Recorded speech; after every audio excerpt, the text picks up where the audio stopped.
Hi, May. Marami ka na rin bang naipon ng mga pictures? Ayan. So, this one nabili ko nga dito sa TikTok. So, ayan. Ang ganda nito mga Miko na paglagyan ng photos niya. So, this one, pwede natin ilagay dito yung mga captured moments natin.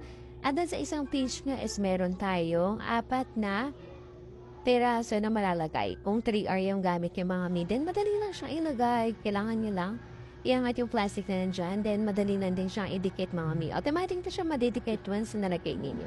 So this one nga is super ganda mga mi. Meron din siyang iba-ibang kulay. So nabili natin is atong pink and green.